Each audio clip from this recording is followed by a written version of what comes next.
Alright, what is happening? Welcome back to another episode of Beats Bants and Beyond. I can nearly get that out. Beats Banter and Beyond. Yes. What has happened? This is episode six. Yes. Six. Well, it's actually 70 odd, isn't it? Really. Yeah. Technically. Technically, it's episode 70 something, but six of this show. And just before we kick things off, everyone, we go live doing this on Facebook, YouTube, Twitch, and that at 8 p.m. I know it's not 8 p.m. now, but there's a reason for that. So you can check it out live, and then it's available after on Spotify and Apple Music and all that there. Websites to go to is www.phase2.co.uk and dice.co.uk D1CE. So yeah, head there, check it out, and stay up to date with everything that's happening with us.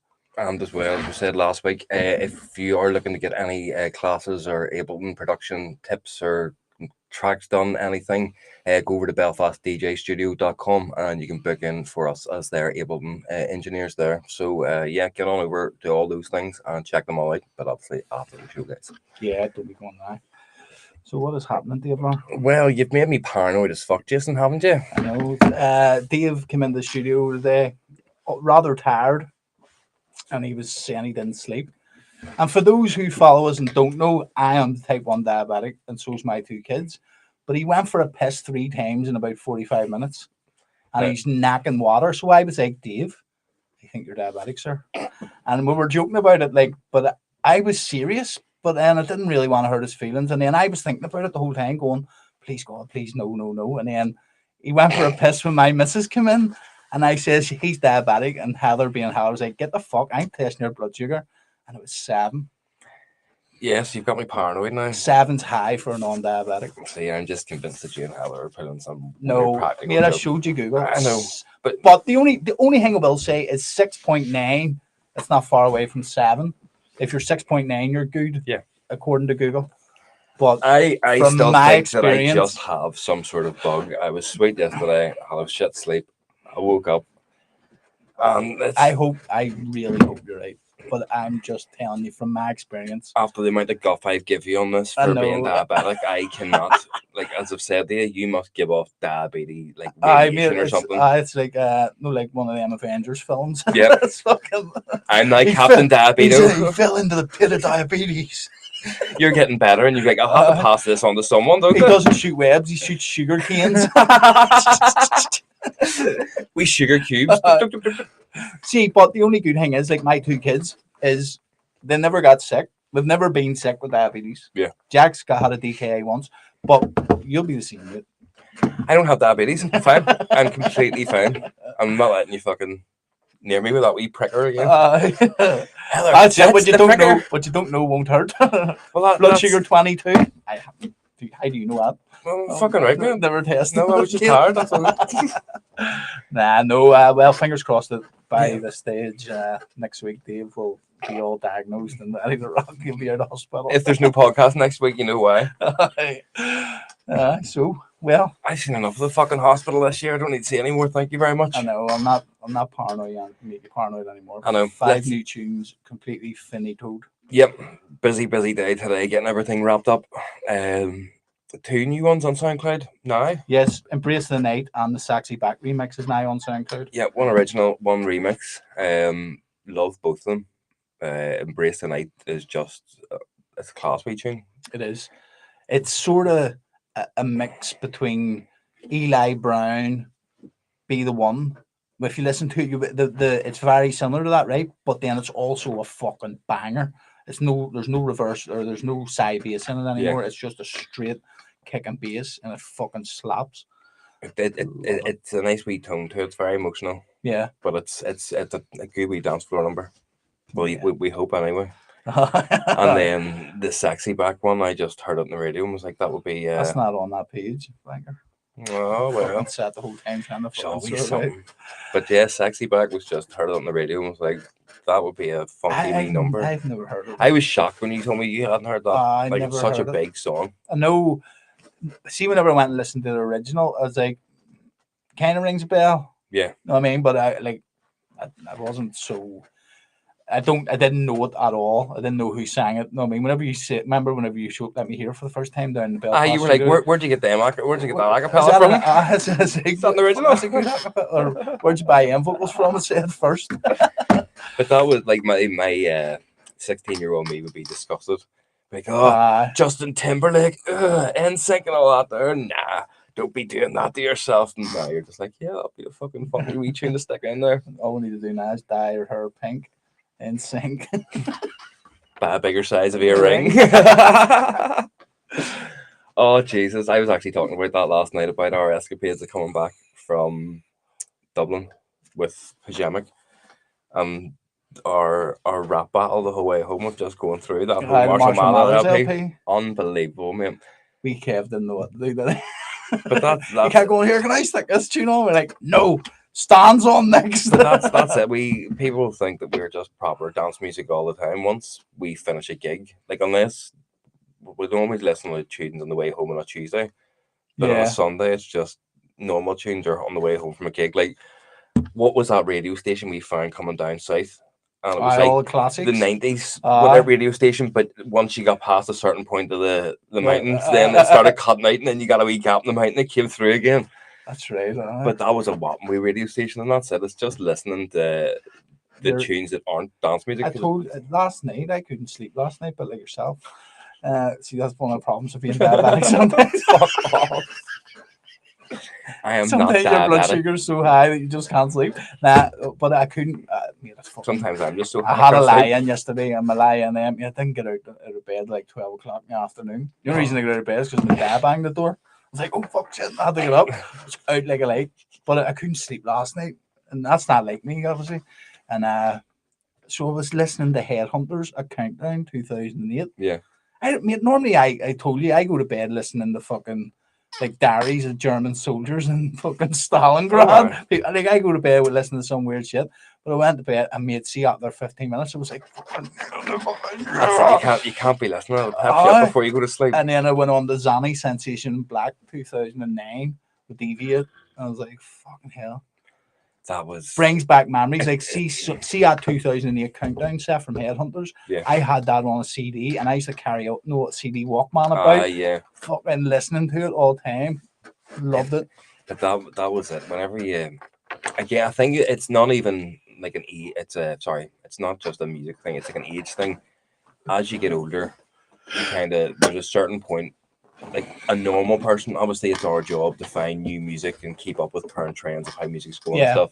But a normal human being will get to a certain age and go, nope, that's enough music for me. I have my cutoff, and now everything else that comes after this is irrelevant to my life because fuck off for a game of Smarties. Yeah. Evening, Louise. If you're just in, Dave's now diabetic. Stop fucking saying I'm diabetic. I'm not diabetic. I'm just fucking sick. 7?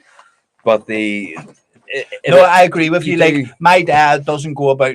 My dad like things like Pink Floyd and all. Yeah. He's not going about looking for Arctic Monkeys, the newer stuff. You know what I mean? Because he's going on somewhere you can hear a song, but oh, that's good. But he's not going out actively searching for new music. I've never thought about it like collection that. And said, I'm content with the music knowledge that I have, and I'm. And if Pink Floyd bring out a new album or something, maybe I'll check it out or whatever. Yeah. But But even that, like you like yourself, loved Eminem.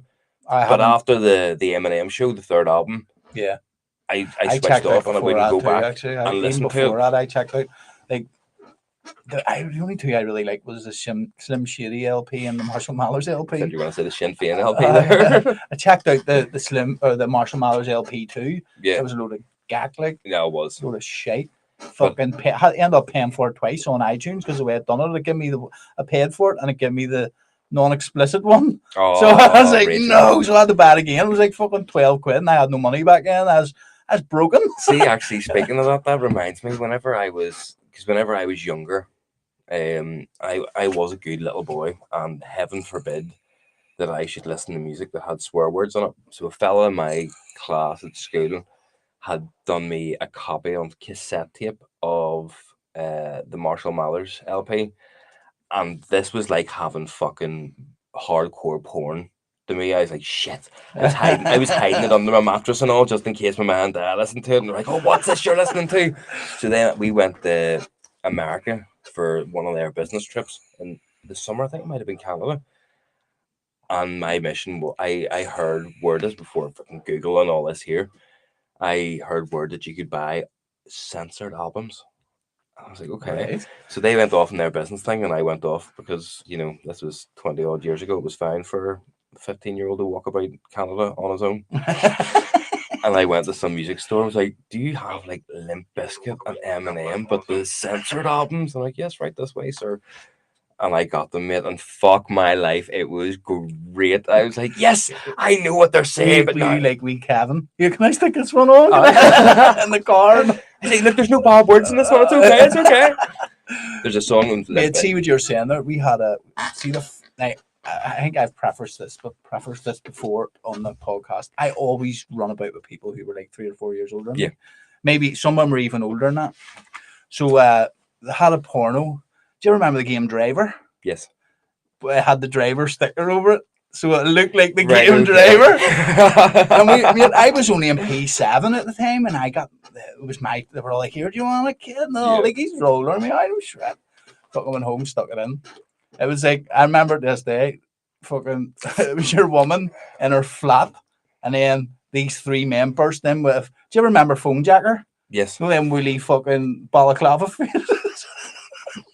Are you sure this wasn't like a home movie from around the corner? Obviously to start rating her, and they're like, and then whenever I go back, did you see all the ketchup over her family? What? It was blood. Fuck. Now at the time I was just going, what? That's funny. What? But that's what it was, mate. That was my first introduction to hardcore porn. A fucking threesome. The 3 guys broke into the house, and they broke in with like no tops on, but they had the fucking. They were ready to go. Oh, the balaclava. Actual fuck, Jason. Yeah, they can't see her face, but it's alright if we're coming on her.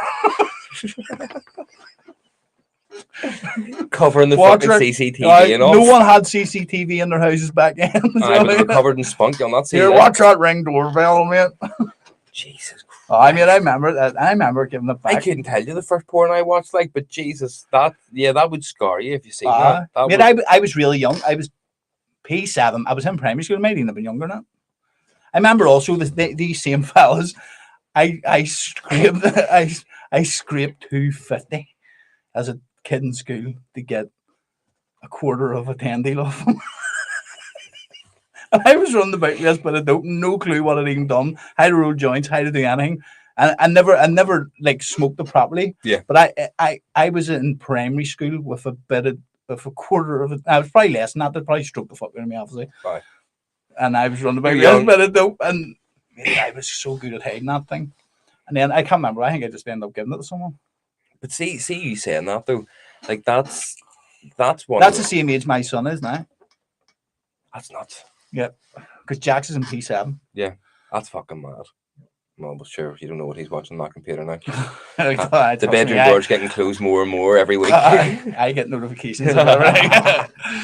But see, saying that, like, see, whenever you're like, whenever I was younger, getting blown off. See, people like, I love listening to music, smoking weed. Like, I think I've always loved music.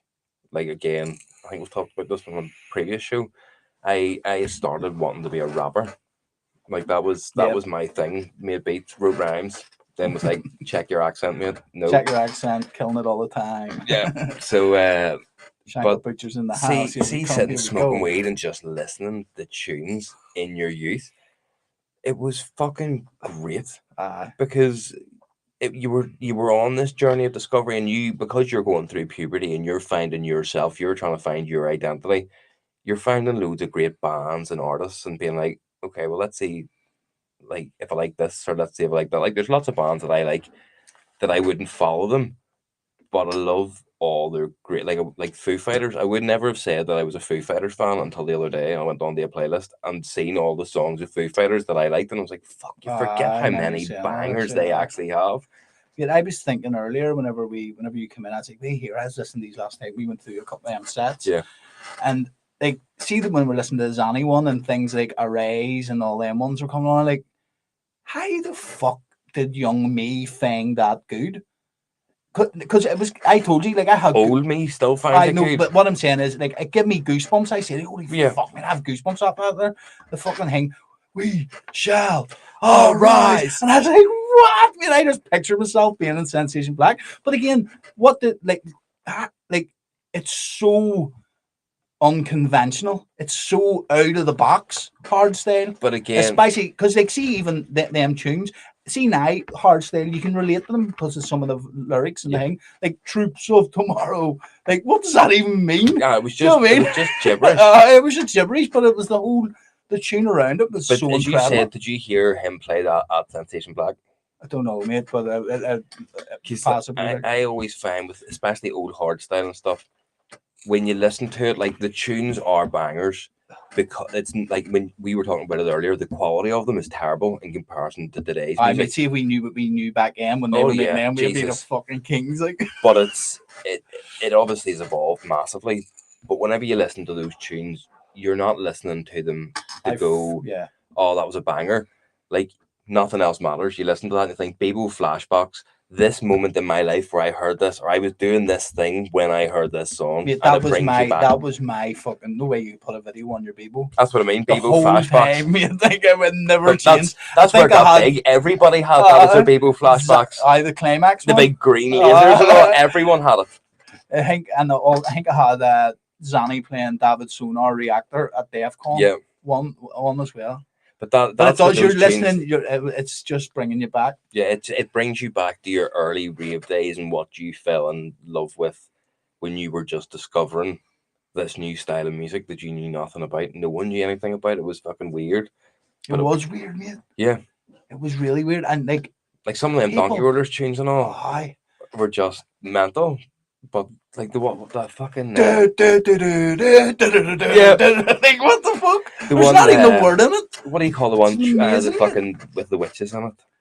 Waiting for the witch. Yes. Atrocity. To cast her spell. There's a smile on my face as I burn in hell. Now, I'm not going to say that it was me that changed certain aspects of the Dutch hardstyle scene, right? But I'm just going to tell a story. Are we diabetic from Belfast? Changed the hardstyle scene? You didn't do fuck all. It was me. I know, man. Imagine you did have it. I'd be raging. I'm not the only diabetic in the village. But you're not in this village anyway. So whenever, obviously we talked about how I was the first person to book Randy internationally outside of Holland. Yeah. A couple of months after he played for us in the centre spot, we all went to Decibel, and Randy still was very unknown. When you're going back to like, my name is Hard Style, and like that era of Randy. So that's got to be 2008. I saw someone around then, and he was just standing about, and was seeing him like, oh, what's happening, man? And he was having a chat, and like, we're gonna go and watch the Donkey Rollers. He goes, okay. So he came and joined us, sat and watched the Donkey Rollers in this sand dune. As I told you earlier, one of the best moments, just sitting chatting to this guy. Randy's lovely. But I had a chat with him. I was like, mate, I was quite pissed, obviously, and a wee bit off my trolley. As you do, a wee bit of Dutch confidence, as it were. It's like, hardstyle's supposed to be hard. It's meant to be evil. It's meant to be like dark and fuck you up like this shit. Yeah. Not, my name is Hard Style. And I know that it's starting to go more commercial and stuff, but like, it has to be hard for it to be hardstyle, not fucking jumpy rhymes. And then after that, Randy then went off and started making really dark, evil shit. And I was like, oh, well, just saying, you're welcome, guys. Yeah, that was all Dave. Remember that? Clip that and send it to Ram. see as well on that, because he told us something when we came over to the centre spot, and it shows you how long the thought process goes into from an idea to the conclusion.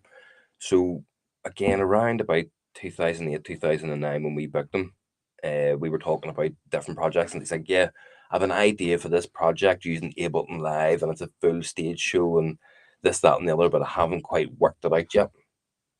This then later became Guns for Hire. I think you talked the thing about that actually, Adara, when he was on the show. Huh? So the fact that he's had that idea formulating for so long, and it's just sat there until all the right ingredients fell into place, and he's like, right, that's it. And it's then obviously went and blown up. But it's an idea that you have today might not be fully. We have done that too, though, in the past. Yeah. Dice, for a perfect example, we set basically on that idea since the pandemic, right? Aye, but Do you know what I It mean? was just doing it like. But that's what I mean. Sorry, it's Well, it wasn't Dice, obviously. It was just that sort of a project. You know what I mean? even whenever you're making music, whatever you do today might not seem beneficial, but Yeah. further ways down the line, it will Well, start to come to fruition or See, what flesh I out more. always try and tell people is, see, as long as see when you're producing music, see if your next tune is 1% better than your last tune. That's all I need. So your next tune, see, as long as your lead is 1% better than the last lead, like then we 1% victories start to stack up.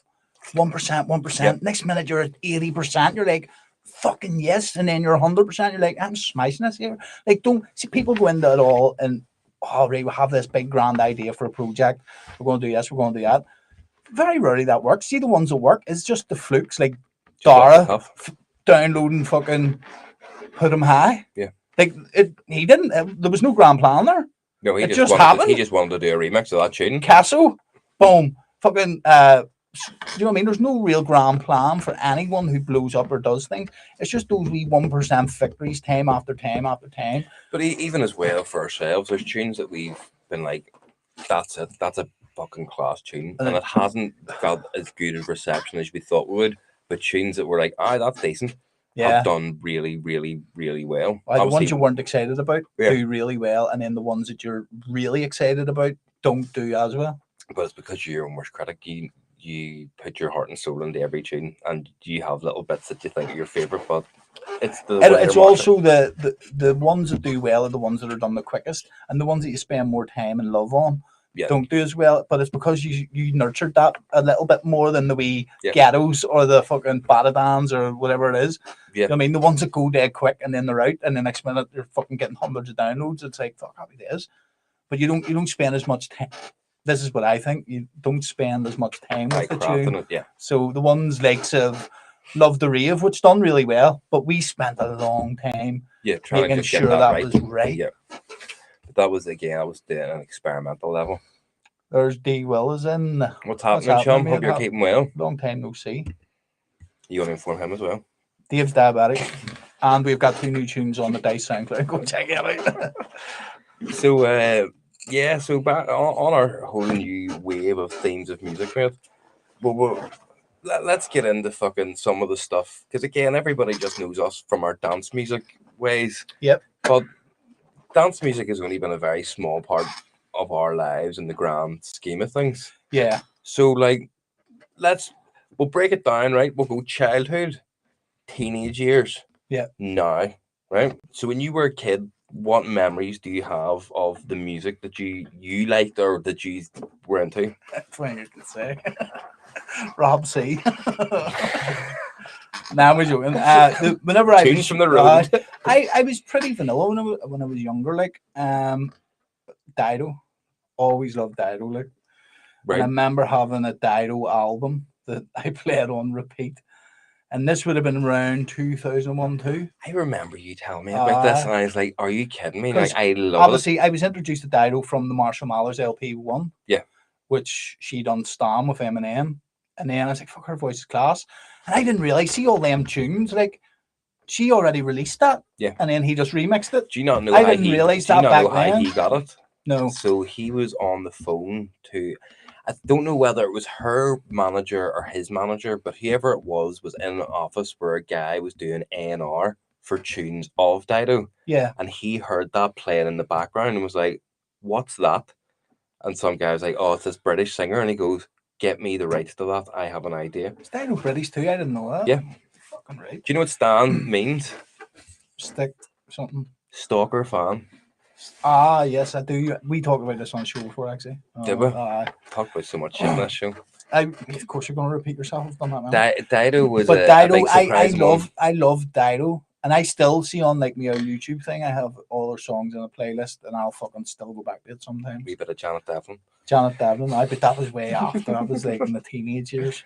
But what Dido wouldn't have been about when you were a kid. Fuck away off. That White Flag or T's on. Well, no, sure, that all came out after the Marshall Mathers LP. I was 11. 10, 11. Okay, well, I suppose. But obviously, my first ever, I've said this on the show, my first ever memory of liking music was that fucking 90 something. Yeah. 96 or something with Zombie Nation on it. But I never really showed an interest. I was like, it wasn't really music back then. See, that was my main. Like, now to be fair, I'm a weird musical library. Have you ever seen that movie? Is it Slumdog Millionaire? Where he Yes. has a story about how he knows all the answers to the questions and who wants to be a millionaire. I'm like that with music. Like Nicole will be sitting singing a song and I'll tell her the words. She's like, how on earth do you know the words to that song? It's like, well, my sister, my dad, this, that, the other. So like, Another one I'll throw in there. Meatloaf from Westlife. yeah, That's just because my ma was blasting them constantly in the that's house. my Remember dad we used to played the iron. Meatloaf song? Sometimes it don't come easy. Yeah. Sometimes it don't come at all. Oh fuck! I forgot about Oh, that. That fuck, was that was great. hilarious. But I like at there, like so, like my ma would have listened to it. And Doctor Who is it or Doctor? Dr. Jones, Aqua. No, no, that's just a song. I mean, there was an, was there an artist called Doctor Who? No, there's a song. Doctor Hook. Dr. Hook. Search that. Doctor Who. But I can't remember, mate. So they were like my earliest, like them songs. Still, whenever I hear them, yep, Doctor Hook in the Medicine Show. yeah. That sounds like something to go to Amsterdam for. Uh, The see, I would have had a lot of the Nye stuff. I would have got that in my Christmas things, like my Christmas stockings. You would have got the Nye album or yeah. whatever. But my sister done a lot of stage shows, and she done a lot of singing competitions as well, and like sang on stage That's and right. Your done a sister lot came there. in here and recorded I something like on there. she sang in the waterfront. She had a chance to go and do I singing. not the building, just like on the side. No, in the full waterfront, man. She had a chance to go professional and fell pregnant with Adam and didn't want to leave the baby behind and just Those decided, pesky kids. nah, saw that. But I've always been brought up in and around music. Like my dad loved Aqua. He loves a bit of Westlife and Boyzone. Angela enjoyed everything under the sun. From like she was going to the coach when she was 16, so when rave just started. Plus, she loved all like Meatloaf. She was a bit of a grunger, emo kind of back then kid, so you had a bit of Nirvana and all that shit. So there was a whole eclectic mix. But I suppose around that same time, like that's whenever like MTV and like MTV and all was really starting to hit. So whenever I was listening to the Dido album, I was also like Eminem, obviously big into that goes without saying, Dr. Dre. But then you have things like Limp Bizkit. You know what I mean? Keep rolling, rolling, rolling. I see that would have came more into I mean? made love Limp Bizkit. And what else, like break shit, things like that. I loved all them. And, I would the love problem to go and see with that them was in Ormo Park, there but was I'm not paying for it. much is it? It's like fucking 70 quid a ticket. I'm like, I would love to go and see you, but that's ripping the whole out of it, guys. So after that, then you've got like Limp Bizkit, things like that was because it was sort of naughty. You know what I mean? You were still young. Lincoln Park and stuff. Lincoln Park, numb, fucking. I used to love Crawling. See the video of Crawling coming on. Yeah. But see, the problem was back then you couldn't just search it. You had to literally wait for it to come on on the box or and then you really and then we used to put the tapes in and record. Yeah. So we used to wait for the ones we like. And then you just record, stop. Yep. Fucking loved it. Kids today don't know how fucking good to have it. We were just talking about things like the VHS, just fucking all that. All done. See, whenever I got into that, I then branched off from a rap and then discovered like Korn, Slipknot. Yeah. Fucking, I loved a bit of Kid Rock. Like went down that sort of quite heavyish, but not too heavy. Green Day. Love fucking Green Day, mate. Love them so much. Yeah, Blink-182. They were another fucking great band. Did you see a wee man? Remember the fucking submarine blew up? His dad was in it, and he still went there. Blink-182 concert the next day. I'm like, you're clearly not too worried about your dad. Fuck him. But they were all great because again, they were, as you say, it was the MTV generation. Things were changing, and it was kind of a fuck you to society. We're here. We're going to play our music. We're going to play it loud. Yeah. And we don't care what you think of it. We'll say fuck every other word, and the establishment won't know what to do with us. Yeah. And that's the way it was. And that was obviously when you're going through your teenage years. That's what you're like. You're like, yeah, fucking right. I want a piece of that. Don't want to be an American idiot. Oh man, they were so good. Again, like I love the Bill Nirvana and Foo Fighters. And then the old classics, mate, like the Sash and Rudy Britannia. And but that's so you can live in the shankle. You need to know how to do that. Oh, see, but they're seasonal, them. But seeing all boys down to it, man. As we all know, the band that holds my heart, Star Straits. See, Every time you say Dire Straits, I think of diarrhea. They're definitely not fucking diarrhea, I'll tell you that. I I don't know a Dire Straits song. I don't think. But see that as well, because And I've never even Googled them since all this happened. we talk about how music connects you as a person on a deeper level, right? My dad is a big Dire Straits fan. Just think, mate, music brought our diabetes together. Fuck off, Jesus. I'm surprised you're not getting her to bring the finger kill out to do a live fucking second test there. A live test. But no, he was big into Dire Straits when my mum fell pregnant with me, and he just listened to it constantly on repeat. And whenever I was born, when I couldn't sleep or whenever I was crying or they couldn't soothe me or whatever, he just put Dire Straits on, and I would just that'll be up. So it's obviously I've heard Yeah. that whilst I've been in the womb, and that is a soothing sound for me. Yeah. But I fucking love them so much, as you've seen in Wales. But again, it's weird shit like that, like shit you've actually no control of, but because you were not forced to, but you were forced to listen to it when you were growing. Yeah. That's something that's stuck with you, and it's there for life. That is me with flute bands, like. I still get excited when I hear a flute in the distance. See, like, I can almost smell the marching season. No, obviously I'm not a fan or anything like that, but anymore anyway. And but no, like, so going from there, then it will be getting into the even Avril Lavigne. Oh, love the Betty Avril Lavigne. I was a skater boy, so I was all about a bit of that. Avril Lavigne, fucking Teenage Dirtbag Weedus, all things they got me. They got me going. Like, it wasn't until yes, I forgot about that. That's such a good song, Teenage Dirtbag. It wasn't until my first interest, obviously then Oasis. Yeah. Still massive Oasis fan. Still love the Monkeys, Arctic Monkeys, fucking Blossoms. Like, that's what I would listen to on the daily. Mm-hmm. But it wasn't until 2008 where I did start to take in maybe 2007 interest in electronic music. Sorry. 2006 because that's when I first went to the coach. So electronic music wasn't really a part of my life until the later stages, like later teenagers. I'm the same. I only fell into dance music because my mate got a set of decks, but they were weird CD decks that you had jog wheels for your fingers, but you could record a cassette tape on them. Were there? So he just decided to flunk out of school. I know what you're on about. Actually, they're the ones you buy them in fucking Argus. You can put the CDs in, you can put the cassettes in, had a microphone. They're about that, were they? Yeah, big tall fucking jobbing. So he decided to just not go to school, learn how to DJ. And then they give him a chance to go back. He done well. Did he? Yeah. He then got back in and decided to go on a bike all of the next year.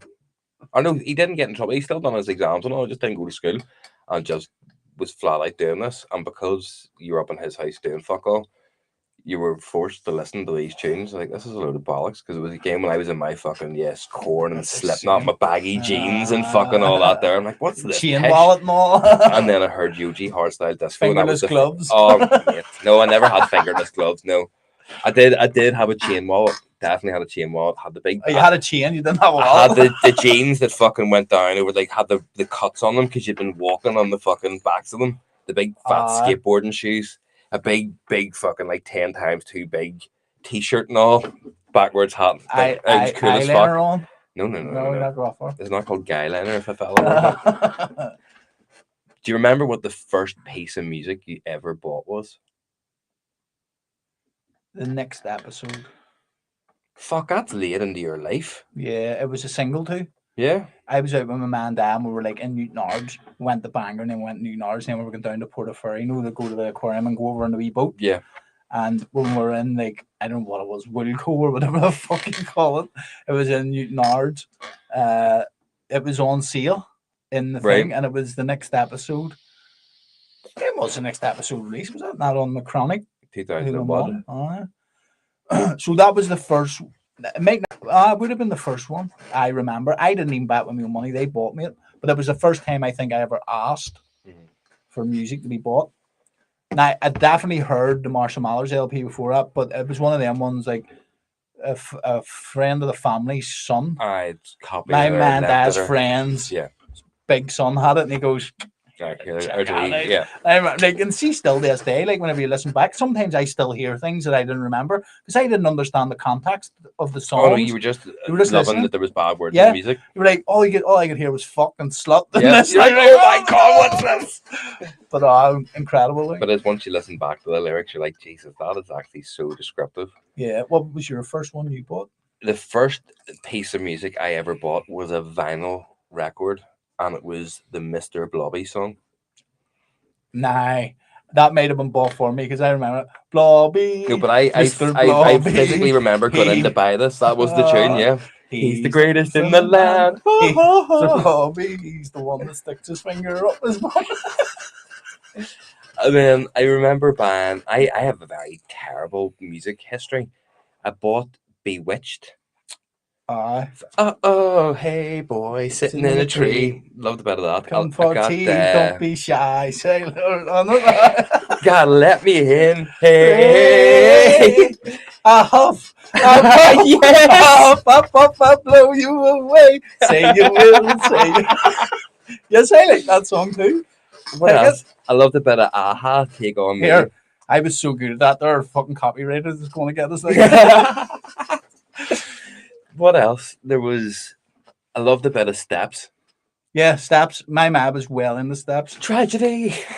When you lose control and you have no. And When you your can't neck goes bang and your boss goes clang, it's tragedy. You lose your soul because you can't get your whole. It's tragedy. But it's, Mate, we used to. What was your? We used to make up loads of songs when we were kids. That's probably where my musical talent came from. Like, remember the night we like just ran me. Oh no, not that. Remember the night you're stood in a shake with your new shoes on. Remember the ones that you wouldn't done to your £10 coupon. We used to just make these up constantly. I can tell you didn't really practice on them. Those you're still shaking. Remember the day we lay in the hay and we were naked. It wasn't the grass that tickled your ass, it was my baby finger. That doesn't even rhyme. But I used to make people laugh. Oh my god. But it oh fuck, I can't remember what we were talking about now. What we bought as music. But see once the internet came though, I became friends with the ultimate music thief. Right. And explain. Well, do you know the way you had that friend that got caught whenever they were going in to buy petrol? Yes. Well, it's that kind of situation. My friend. Yeah. Become fantastic. Just so we're clear, I've never bought petrol in my life. And I've never downloaded music legally in my life. Now diesel, like I'll buy that all day. But I developed a system that was so good that every one of my friend circle was raging because I got all the songs before anyone else did, like months before them, just through different methods that I had to find them. Like, just show us. No. Well, like, it wasn't LimeWire. No fucking computer aids. Oh, mate, I remember the two family computers got completely destroyed. Bearshare, do you remember that as well? Bearshare was uh, just as bad as LimeWire. I was going to say ZippyShare, but that came a bit after. ZippyShare was great until I got fucking knocked off. Well, I'd heard anyway. I'd never used it. Activator made a song about ZippyShare. Yeah, fuck the ZippyShare system. But once I'm sure it's hard for all them boys to go making thousands of a record till like basically nothing. That's what I was going to say. It's the internet in that way then changed music for everybody because you were able to get it so even if you could produce the tune, it was hard then to get it on a vinyl. But you don't appreciate music as much now. Yeah. Like, whenever when you worked for a week, you got your paycheck and then you went down to the local record store or fucking wherever. And you were like, right, is there any albums for this? It was you got to feel them, you got to go in and experience. Like whenever you were flicking, you might be like, oh, who the fuck's this? And discover a band you never knew, and like you could take it off and listen to it and all that. There, once you had the internet, like we're bad for it as well. But you send tunes and you're like, flick. Oh, didn't like anything in that there. No, probably won't play it. Like when you don't have a physical copy of something in your hand, it doesn't have as much value as well. But also, really if like say me and you were here and we've just about made a tune, right? Like Happy Days.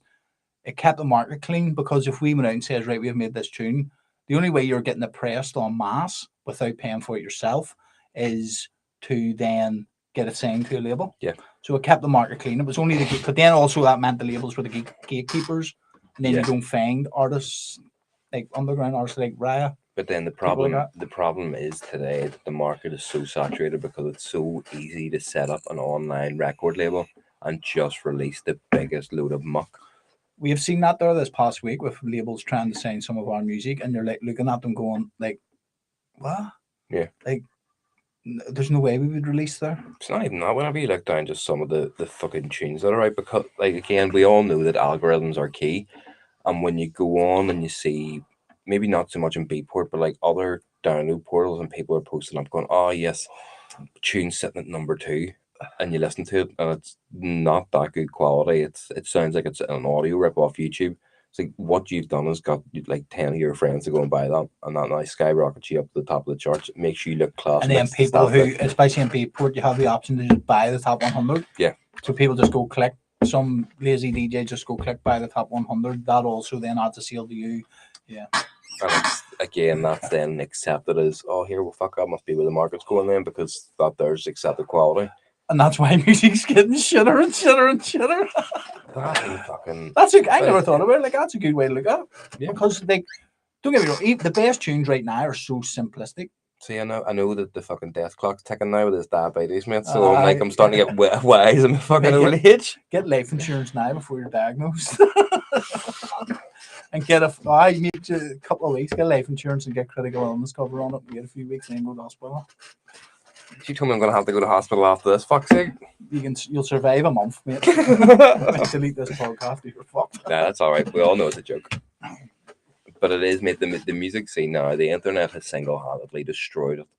It's the way TV and movies go on now. For people listening, to put in a bit of context, our friend LED back in the day made a remix of. Probably shouldn't give us name it. No way, that is what it is. He's fucking pretty honest about it. He's coming on the podcast, which I'm sure he'll say. But he made a remix of Voodoo People, which is the Prodigy. So you can't release it like he couldn't release it.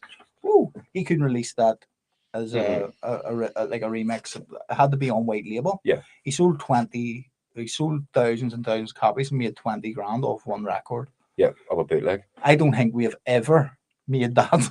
Or no, we definitely have never made that in record sales digitally. You can't do it with streams. Again, Snoop Dogg said he had 1 billion plays on Spotify and he got paid 10 grand, which shows you. And that's the scary thing. Who's getting paid? You're doing all this hard work and some other fucker's getting paid off the back of your hard work. You get peanuts and they get penthouses. Again, it's just the way it is. Like, it's all about if people want to do, we talk about this with Kutsky. That's why the producers were like, how long every second? I'm going to have to just start touring here. Like most producers didn't tour before then. Right. So what else have you got? What was the favorite tune? What tune do you have that you think back to and it always makes you smile? Dire Straits, Sultans of Swing, Alchemy Live. Yeah. Yeah. The one I was a bit older, like whenever they sing, but see, whenever I hear Oasis, Hello, it just makes me go yes. And I remember Liam Gallagher opening up with it it was in Scotland somewhere, like one of the first shows back after the pandemic, and he's like, it just goes, hello, hello, it's good to be back, it's good to be. I mean, I say yeah, but I know I've fucking couple, mate, that gets me going. Like, see, that's been a constant in my life, the Dire Straits song. Like, I remember from as young as I am. Why, thank you very much. Albo M says, love the tunes, lads. Cheers. We just added 2 new tunes to our Dice SoundCloud, so go check it out. After the show, of course. Yeah, and there's Claire M from Scotland, just talking about Scotland there. What's happening? Hope you're well. That song, like from I was maybe 3 or 4. Like, I remember going gooseberry and strawberry picking with my dad, driving up the carriageway, blasting Dire Straits. Like, as I've always grown, even on drunken nights out, like it lasts for 10 minutes, 32 seconds, and I've heard this song that many times that I know every drum beat, every guitar riff, everything off by heart. So see, when I'm drunk and I've had to walk home from the town to somewhere in the east, stick it on. No, if I've no like phone or anything with me, I'll sing it in my head, and I know, right, it'll take me 20 minutes to get home. So if I can sing this song twice, I'll be home. And that's how I will get myself through a drunken walk home, by singing. Mate, that's insanity, mate. But here, so's also just stumbling down the roadblock going, this is fucking tedious. At least you're giving yourself something to keep yourself occupied. You know, right, 2 rounds of the song and I'm away. You've been listening to a song 5 times and not feeling mad about it. Why can't you sing it in your head? I do. See, whenever I get something stuck in my head, I wake up in the mornings, like, playing. This happens to me. It's a bit off topic, but so I'll wake up in the morning. Say I watched a clip or something the night before, and it really stuck in my head. Yeah. I'll wake up in the morning repeating the name of the person, and for talk's sake, Shane Gillis. Just say he said something on Rogan, and I was like, I would wake up in the morning going, Shane Gillis, like repeating that whole thing over in my head. Right. And I'm the crazy one. I know what's to say. At least I'm using it to fucking get myself home. You're just waking up fucking mad. It gets me up though. Because you're like, oh fuck, I need to get these thoughts out of my head. What other songs does it for you then? Fuck, there is quite a lot. Obviously, in terms of hardstyle, every time I listen to Nothing Else Matters, mate, it just fucking takes me right back to my youth. Like, See, Love Struck is that for me. Side Spinners, Love Struck. Yeah. Because I liked all that before I liked hardstyle, and that was one of the first tunes that really made me go, I like this. I could see myself enjoying this type of. What are those tablets you're taking here? Let's try one of them. Or something like that. I don't know. I can't remember. It was a them tablets keep me up all night so I can listen to this tune. I just had a headache from all the banging music, and someone was like, "Here, there's two Aladdin," and fuck, my headache went away for the next 5 years. How many people use that excuse when a man there? I thought it was fucking Aladdin. I had a headache way back in the bus, and I swear to God, I thought it was painkillers. Lying there warm.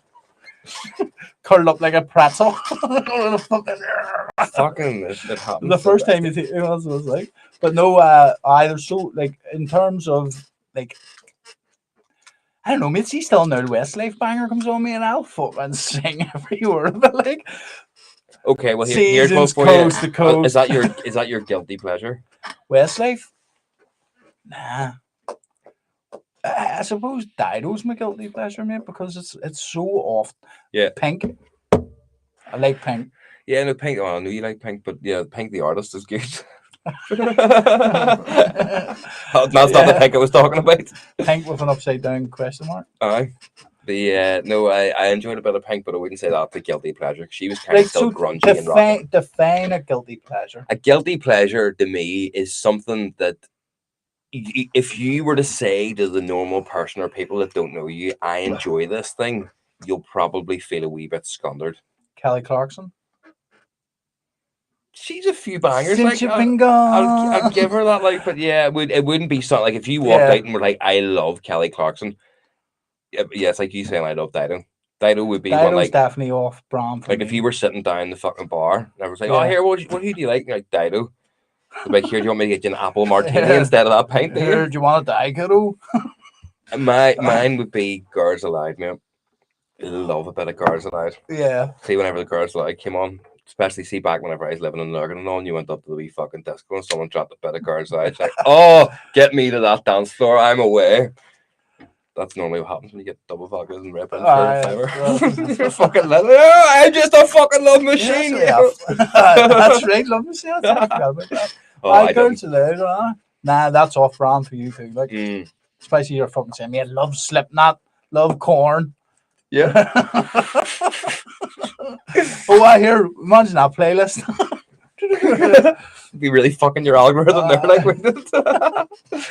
But yeah, no, that music is incredible though. Like, so like, but you shouldn't have guilty pleasures in music. You should be allowed to enjoy everything because it just touches. I love all the Clubland shit. Mate, still this day, I'll fucking sing my heart out till like Clubland. Yeah.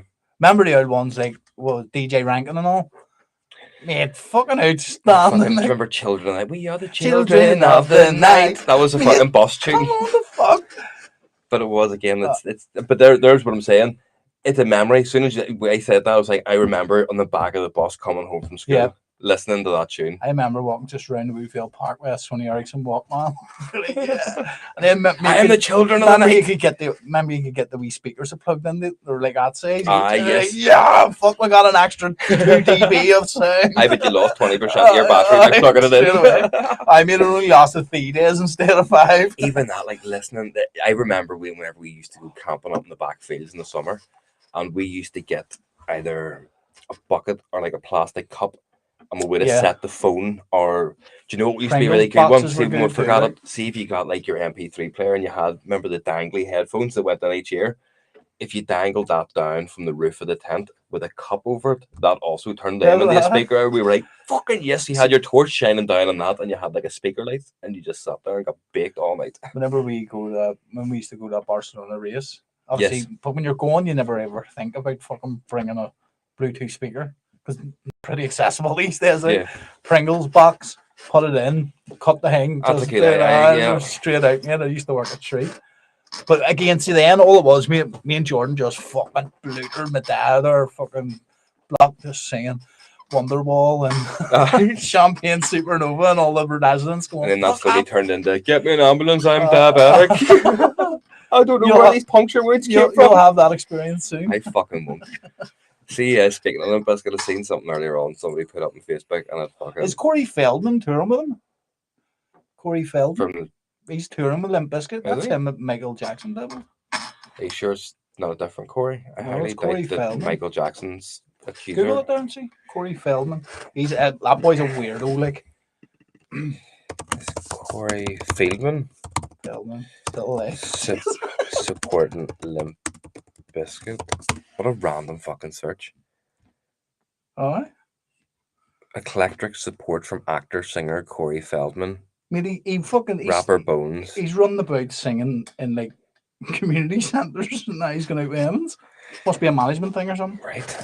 One of the things I seen on Facebook was like, it's amazing how Limp Bizkit predicted the future, because everything's fucked and everybody sucks. I think, yes, that's so true. That was in that Chain Reaction tune. They sampled a couple of the same lyrics. Yeah. Stay away, motherfucker. It's just one of those days. But Jesus, Jason. You need to watch that. You need to watch that. I'm not doing fuck off. Need to bring it up higher so it doesn't. Fucking microphone starting to get diabetes now, sitting near you. That's what the next thing is. And then we have a couple of podcast guests coming in this week too. They may bring hazmat suits. But I said the fucking Dakota is like, of all the weeks for me to start feeling sick, this is not the week. We've got like 3-4 podcasts to do this week. Yeah. Fucking all sorts of shit. Madness. These are getting spoiled over the next few weeks, guys. Trust us. We told you we were going to up our game. We did. Somehow. I know. It's been fun.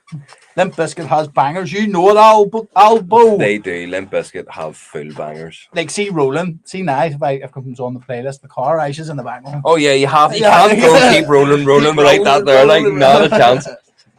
But even, like, going back to, like, my generation and all, it's just, there's so many bangers. That was what I was going to say to you. See, when I got their Censored album, the first, on the Chocolate Starfish and the Hot Dog Flavored Water album. Yeah. Do you know what that means? No. Chocolate Starfish and the Hot Dog Flavored Water. Chocolate Starfish, your arsehole. Your arsehole and spunk. Hot Dog Flavored Water. Nice. Same way, Blink 182. Take Off Your Pants and Jacket was their album name. Take Off Your Pants and Jacket. Because they couldn't say I have a wank. But on the first song, on the Limp Bizkit album, they say fuck 54 times or 52 times, and the whole thing's like, it's every other word's fuck, and the whole point of the song is just to say fuck as much as possible. See the censored version of that? I was going to say. Yeah, and then I'm going to do... I was like, wow, well, and it's just a fucking instrumental. You're like, well, this is a fucking terrible song. If I say 2 more times, it's 46. Then no. Wow. Oh, genius though. Oh, like extra money, like market that shit to kids. No parental guide. It was a weird thing. There was no parental guidance sticker on the CD. Yeah. Albo says Limp Bizkit at Woodstock 99. Fucking right, it did. Insane. It looked like a fucking 12th of July in Belfast. Documentary, didn't you? And they were told beforehand, don't be fucking inciting any sort of Should we come riotous out and behaviour. open up and break it? They Break were shit. like, yeah, that's fucking break stuff. I was like us coming on Creamfields. Can you sign this waiver to say you You're won't going to start end up any with a riotous fat behaviour?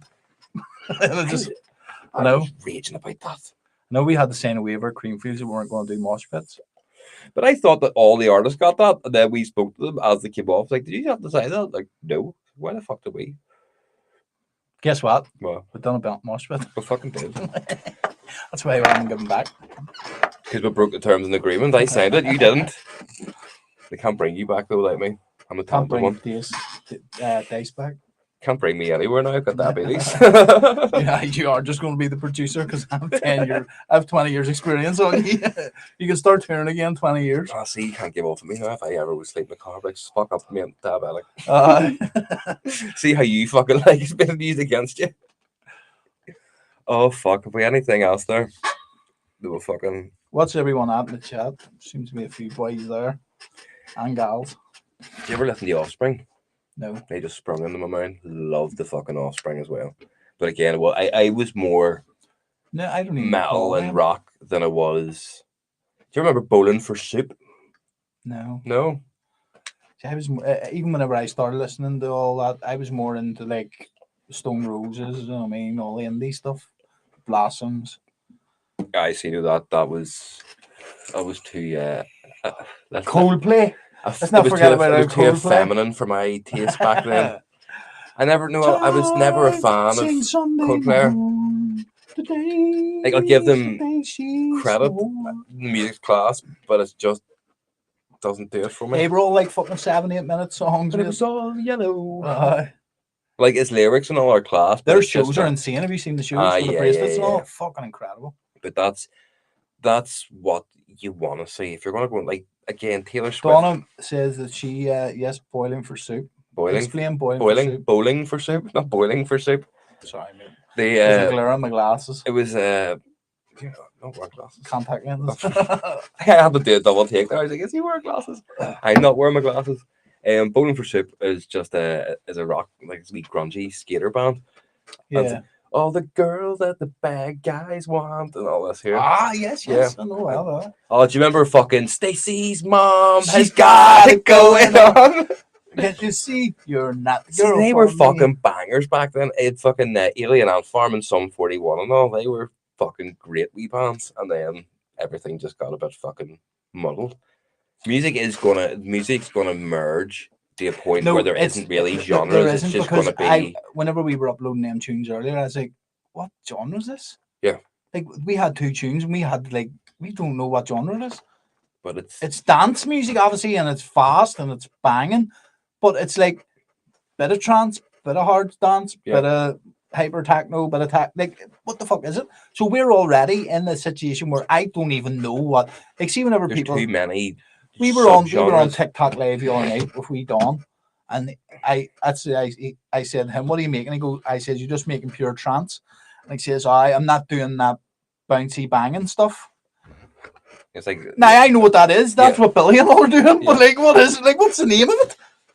just rave music. Exactly, but it's mad the way it is. It's like, you know what I mean? Like, see, 5 years ago there was clear definitions: raw style, hard style, trance, techno, tech trance, Boys, girls. boys.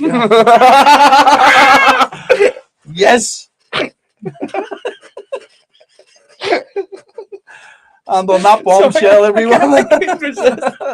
So true though. But it is. There's far too much. But is it better or is it not? Because John, whenever Kutsky was in here the other week, he says when he goes to the America scene's on fire at the minute. Yeah. He says when he goes to America, it's like 200 BPM DJs playing before trap DJs who are going on playing 138, and everyone's still going the same.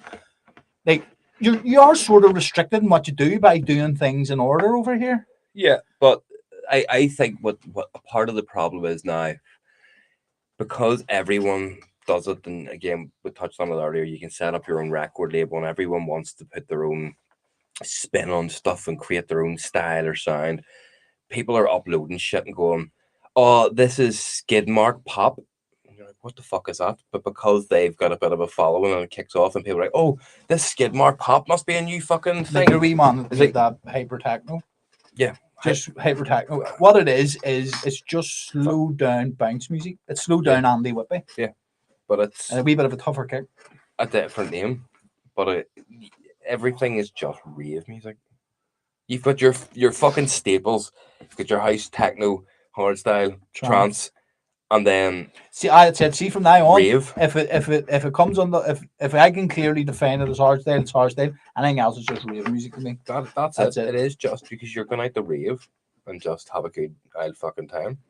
And there's no real, again, as you say, you're not confining yourself to anything. It's not, oh, I'm in this little box or I'm not little box. It's just I'm making rave music.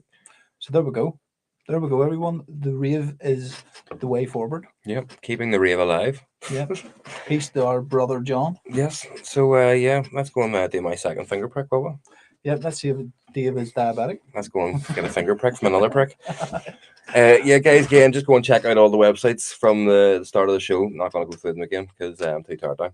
But it's the diabetes is hanging on. That's what it is. But thank you for joining us again this week. And yeah, look forward to seeing you on the next one. We'll see. We've got 4 shows this week. Yeah, well, 4 to record. You aren't getting 4 this week. I know you'll get 2 probably this week. Maybe. We'll see. We'll see how my diabetes plays out. Right, peace. See you later.